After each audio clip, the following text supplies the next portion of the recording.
Биыл Абай атамызға 180 жыл. Осы уақытқа дейін Абай атамыздың қара сөздері мен өлеңдерін танып тәрбиеленген едік. Абай атамыздың артына қалдырған мұрасы көп. Осыны қазіргі жастарымыз біледі ме екен?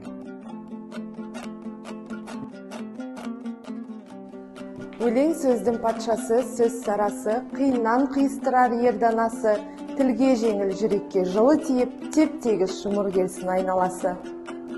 Ерекше естен кетпес қызық қайда, жолығатын қыз қайда терең сайда, сұлулығын қояйын мінез артық, ақылды асыл жүрек сөзі майда.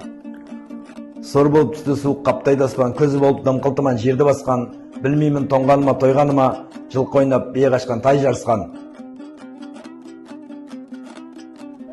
Келсіз түнде жарығай, сәулесі суда дірілдеп, ауылдың маңы терең сай, тасыған өзен үрілдеп.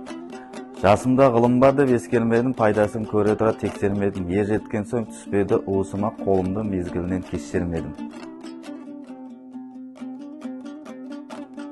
Әсемпаз болма әрнеге, өнерпаз болсаң арқалан. Сен де бір кірпіш дүниеге, кетігін тапта барқалан. Құлақтан кіріп бойдалар, әсем ән мен тәтті күй, көңілге түрлі ой салар, әнді сүйсен менше сүй. Қайырлы күн, құрметті әріптестер мен отандастар.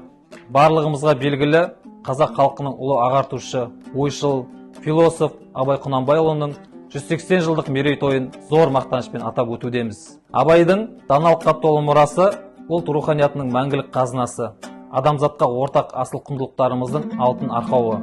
Оның өсиет сөздері мен ұлағатты ойлары бізді білімге, еңбекке, адамгершілік пен әділдікке үндеп келеді. Ұлы ойшылдың мерейтойы әрқайсымызға өткенді құрметтеп, келешекке нық қадам басу жолында жаңа серпін береді деп сенеміз. Ұлы даланың шамшырағы Абай мұрасы мәңгі жасай берсін.